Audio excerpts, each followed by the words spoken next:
Hello friends, welcome to crack education classes online. आज हम लोग देखेंगे रेगुलेटिंग एक्ट 7073 जो आपको रिलेटेड होगा UPSC, CSC, PCS, NDA and CDS से। तो देखिए, इसको स्टार्ट करने से पहले हमको बैकग्राउंड में जाना होगा, हिस्ट्री के बैकग्राउंड में थोड़ा, क्योंकि वहाँ से थोड़ा जानिएगा तो इससे को रिलेट आप कर पाइएगा।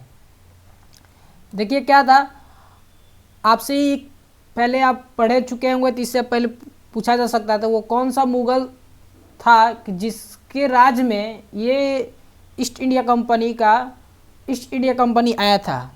नो ट्रेड ऐसे मतलब छोटा मोटा, मतलब आप समझ लीजिए कि घूमने फिरने के बावजूद। तो ठीक है, ये 1556 से 1605 के बीच में, मालूम है कि 1600 में आपको British come to the India. Okay, तो ये कौन सा थे? शाह आलम जो राजा थे, ठीक है, इन्हीं के बीच में इंडिया में ब्रिटिश आए थे। ठीक है, उसके बाद आपको 73 में इनको मोनोपोली मिल गई थी कि ये ट्रेड एज इंडिया में काम कर सकते थे। ठीक है, ये कब मिली थी? बैटल ऑफ बक्सर 1764 की जो लड़ाई हुआ था, बैटल ऑफ बक्सर, इसमें इसको मिला था।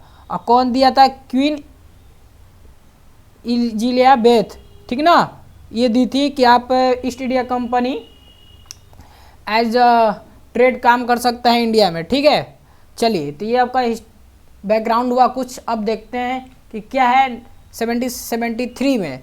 तो देखिए, फर्स्ट आए थे, पूछ सकता है आपसे क्वेश्चन कि देखिए गवर्नर ऑफ बंगाल को बना दिया गया था गवर्नर जनरल ऑफ बंगाल। मतलब जो बंगाल था, बंगाल का जो गवर्नर थे उनको क्या बना दिया गया था?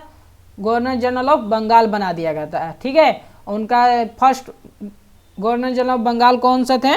ये भी आपसे क्वेश्चन पूछा जा सकता है। लॉर्ड वारन हास्टिंग थे। ठीक है, फर्स्ट थे। देखिए यहाँ पे सारा हाईलाइट किया गया है। First governor general of Bengal lord Warren Hastings. ठीक है, अब सेकंड पॉइंट क्या आपसे क्वेश्चन पूछा जा सकता है? It is made of governor of Bombay, मतलब तीन थी, बॉम्बे था आपका, ये और ये क्या था? बंगाल था और मद्रास था। ठीक है, तो but governor general of Bengal ही हेड था, और इस पे मतलब एक बॉम्बे और मद्रास के क्या थे? गवर्नरशिप थे। इनका गवर्नर जनरल ऑफ बंगाल नहीं था, ये मद्रास के गवर्नर और बॉम्बे का गवर्नर किसको रिपोर्ट करते थे? गवर्नर जनरल ऑफ बंगाल को रिपोर्ट करते थे। क्या, और थे गवर्नर जनरल ऑफ बंगाल को रिपोर्ट करते थे। ठीक, और देखते हैं पॉइंट क्या है। थर्ड पॉइंट आपका है, और यहीं से 73 में एक्ट 73 में ही हुआ था, और कब तक चला था?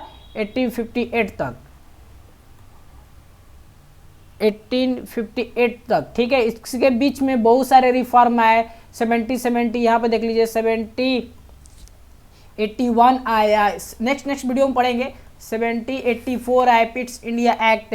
फिर आपके पास आया 86 आया, जो 86 में गवर्नर जनरल को ही कमांडर इन चीफ बना देते थे। फिर आया 93 में, यहाँ ईस्ट इंडिया कंपनी का मोनोपोली 20 साल एक्सटेंड कर दिया गया।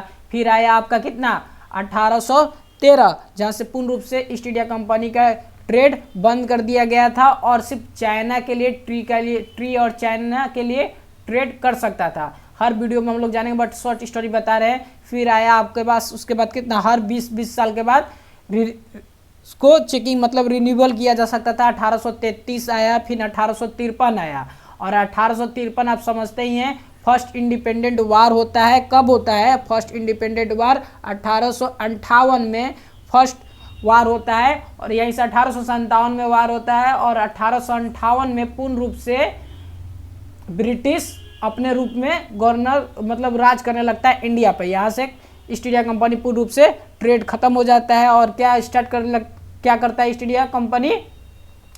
एज द रूलर यहाँ पे काम करता है, एडमिनिस्ट्रेटर संभालता है। ठीक है, सुप्रीम कोर्ट का यहीं से फर्स्ट में 74 में फर्स्ट बार आपका सुप्रीम कोर्ट इस्टेब्लिश हुआ। वो कहाँ पे हुआ? First time supreme court establish हुआ आपका कहाँ? कोलकाता में। ठीक है, कोलकाता में फर्स्ट बार सुप्रीम कोर्ट स्टार्ट हुआ, और यहाँ पे देख लीजिए फर्स्ट बार हुआ, और आपका यहाँ पे एक चीफ जस्टिस थे और 3 अदर जज थे। आप पूछ सकता था फर्स्ट चीफ जस्टिस कौन है, तो सर एलिज, ठीक है, फर्स्ट चीफ जस्टिस थे। ओके, ये आपसे क्वेश्चन पूछा सकता था। और 5वां पॉइंट क्या, control the British government company requirement court of director. British government ने एक कोर्ट ऑफ डायरेक्टर को किया था, जो court of director east India को कंट्रोल करता था। मतलब east India company court of director को रिपोर्ट करती थी, court of director British government को रिपोर्ट करता था। ठीक है, रेवेन्यू से सिविल मैटर में एंड मिलिट्री अफेयर्स, मतलब रेवेन्यू के मैटर में, सिविल मतलब और मिलिट्री अफेयर्स में। ठीक है, ये 73 का मैटर है। और नेक्स्ट वीडियो में हम लोग पढ़ेंगे क्या, 7081, उसके बाद 7084 पढ़ेंगे, जो पिट्स इंडिया एक्ट है जिसपे रिफॉर्म आया, पॉलिटिकल अलग हो गया और कमर्शियल अलग हो गया। ठीक है, तो आज के लिए इतना ही। जय हिंद, जय भारत। वीडियो को लाइक शेयर एंड सब्सक्राइब जरूर कर दीजिएगा।